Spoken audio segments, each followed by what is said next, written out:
నమస్తే, welcome to power debate. నేను బ్రహ్మనాయుడు. మాజీ మంత్రి వైకాపా నేత కారుమూరి నాగేశ్వరరావుకి మద్యం అక్రమ రవాణా కేసులో రిమాండ్ విధించింది కోర్టు. ఇక మద్యం రవాణా సబ్ కాంట్రాక్ట్ ద్వారా కారుమూరి అక్రమాలకు పాల్పడినట్టు ఆయనపై తీవ్రమైనటువంటి ఆరోపణలు ఉన్నాయి. వైసీపీ హయాంలో మంత్రి పదవిని అడ్డుపెట్టుకుని రాష్ట్ర బెవరేజెస్ కార్పొరేషన్ మద్యం రవాణా సబ్ కాంట్రాక్ట్ను తన కుమారుడు కారుమూరి సునీల్కు ఇప్పించుకున్న కారుమూరి నాగేశ్వరరావు భారీ ఎత్తున అక్రమాలకు పాల్పడినట్టు ఈడీ ఆరోపిస్తుందనేటువంటి చర్చ నడుస్తోంది. ఇక మద్యం సరఫరా కాంట్రాక్టు ఖరారు అధికారులను జిల్లా స్థాయి కమిటీల నుంచి తప్పించి రాష్ట్ర స్థాయికి మార్చి తమకు అనుకూలంగా ఉన్న సిగ్మా సంస్థకు కట్టబెట్టారని చెప్తుంది ఈడీ.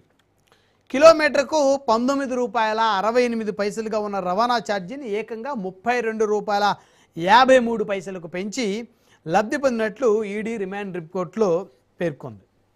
మరొక అంశం చూస్తే తన కుటుంబంలో టీడీపీ దుష్ప్రచారం చేయిస్తుందన్నారు జోగి రమేష్. మాజీ మంత్రి వైకాపా నేత తన కుటుంబాన్ని అడ్డుపెట్టుకొని కొంతమంది వీడియోలతోటి ఇష్టానుసారంగా తమ ఛానల్లో ప్రసారం చేసుకుంటున్నారన్నారు.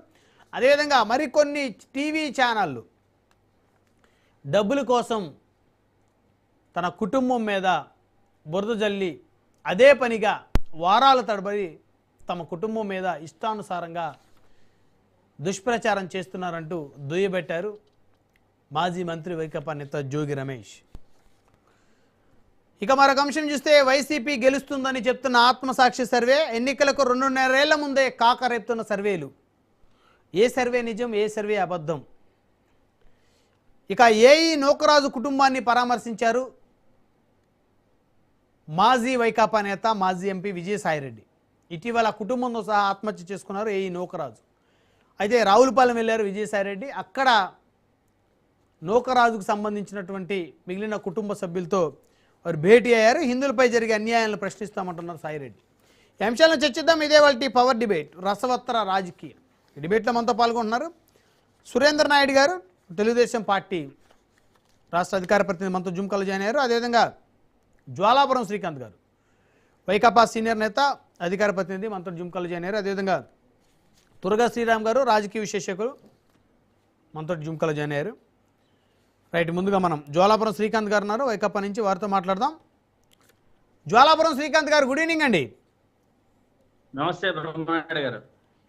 శ్రీకాంత్ గారు, మీ పార్టీ నేత మాజీ మంత్రి కారుమూరి నాగేశ్వరరావు గారు రిమాండ్కి వెళ్ళారు, వెళ్ళినట్టేనా? ఒకటి బ్రహ్మనాయుడు గారు చెప్పండి. ఈరోజు మీరు ఇచ్చిన అంశాలను ఉండండి, ఎందుకు మార్చారు? తెలంగాణలో దూకుడు పెంచిన జనసేన, ఎమ్మెల్సీ పట్టభద్రుల గడల శ్రీనివాస్, దుష్ప్రచారం చేస్తున్న జోగి రమేష్, నూకరాజు కుటుంబాన్ని, హిందువులపై విజయసాయి, ఎందుకు మధ్యలో ఇన్ని తీసుకొని వచ్చారు? కాదు జ్వాలాపురం శ్రీకాంత్ గారు, అంటే మధ్యలో ఎవరిని తీసుకొచ్చారు? ఆల్రెడీ సాయిరెడ్డిగా మీకు ఇచ్చిన టాపిక్ సాయిరెడ్డి గారి టాపిక్ ఉంది. అయితే కారుమూరి నాగేశ్వరరావు గారికి వినండి ఒక్క నిమిషం, కారుమూరి నాగేశ్వరరావు గారికి రిమాండ్ పడింది కాబట్టి, రిమాండ్కి వెళ్ళారు కాబట్టి, సో తెలంగాణ సంబంధించిన జనసేన అంశం అవసరం లేదు అనుకోని లాస్ట్ మినిట్లో చేంజ్ చేయాల్సి వచ్చింది. అంతే దీనిలో ఏమీ కుట్ర లేదు, దగా లేదు, మాయ లేదు, మోసం లేదు. లేదా అది కూడా మాట్లాడండి, పోయేదేముంది? మీకంతా మాట్లాడాలనిపిస్తే మాయ ఉంది, మంత్రం ఉంది, మర్మం ఉంది నేను అనుకుంటున్నా. ఎట్లా అంటే సబ్జెక్ట్ ఒకటి పెట్టారు, డిబేట్ చేస్తున్నారు. ఎందుకు, ఎట్లా? ఇప్పుడు మీరు ఇచ్చిన సబ్జెక్ట్ అంటే కారుమూరి నాగేశ్వరరావు గారి సబ్జెక్ట్ కొత్తగా యాడ్ అయినందుకు బాధపడుతున్నారు మీరు? నాకు అర్థం అవ్వట్లేదు.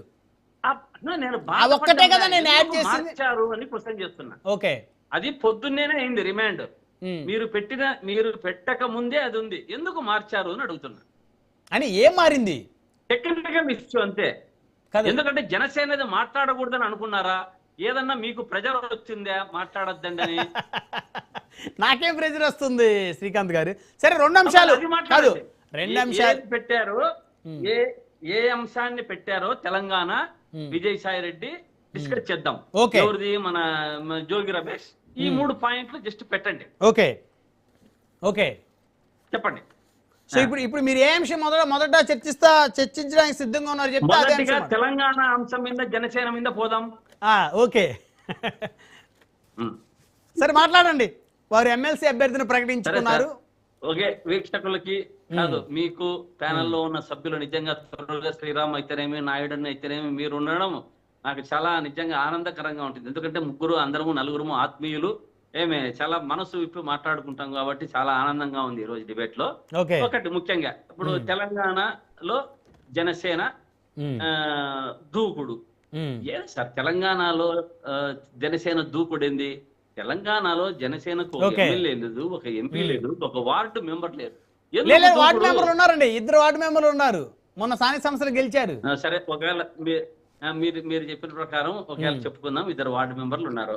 ఇప్పుడు 2019లో ఏమో జనసేన మన రాష్ట్రంలో 26 పోటీ చేసింది, ఒక్కటి కూడా డిపాజిట్ కూడా లేదు. ఆయన కూడా తెలంగాణ మన ఆంధ్రప్రదేశ్ లోనే ఓడిపోవడం జరిగింది. అంత నా ఫ్యాన్స్ తోపు తురుము నా వెనకంబడి ఇంతమంది ఉన్నారు అని చెప్పే నాయకుడే ఓడిపోయినారు, ఎవరో ఒకరు గెలిచారు.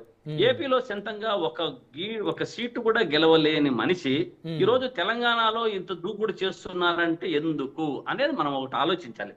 తెలంగాణలో ఎందుకు? బీజేపీ స్పేస్ కోసం. ఏపీలో బార్డర్ లో ఉన్నటువంటి ఖమ్మము, వరంగల్, హైదరాబాద్ లో సీట్ల కోసం ఈ ఊరికే హడావిడి చేస్తున్నారనేది వాస్తవం. ఇప్పుడు ఏపీలోనే సొంతంగా గతి లేదు పార్టీకి. ఏదో చంద్రబాబు నాయుడు గారు లేకుంటే బీజేపీనో వీళ్ళు తోడయ్యి కొంచెం అంతా ముందుకు పోతే తప్ప గతి లేని దీంట్లో ఒక దౌర్భాగ్య. నిజంగా మనం అనుకుంటున్నాం ఆయన ఈ రోజు డిప్యూటీ సీఎం కావచ్చు. ఇక్కడ పార్టీ అయితే అంత సీను లేదు. మనం అందరము మాట్లాడుకున్నట్లుగా, జనాలు అనుకున్నట్టుగా, మీరు టీవీల్లో డిబేట్లలో హైప్ చేసినంతగా లేదు. దీనికి ఒక సామెత ఉంది, ఇంట గెలవలేని మంగమ్మ బయట ప్రతాపం చూపించిందంట. ఆ విధంగా ఉంది తప్ప ఇంట గెలిచి బయట రచ్చ గెలిచాలి తప్ప ఇంట్లోనే గెలిచలే. సొంతంగా నువ్వు నిలబడి నీకు ఇన్ని 40, 50, 70 వస్తే నువ్వు ఆ తరంగా మళ్ళీ హైదరాబాద్ లో పోయి నేను చించుతా, పొడుస్తా, చీలుస్తా అంటే దానికి కొంచెం అర్థము, పరమార్థము, స్వార్థము అన్ని కనపడతాయి దాంట్లో. ఇక్కడ ఏమీ కనపడలేదు. సినిమా డైలాగులు ఇప్పుడు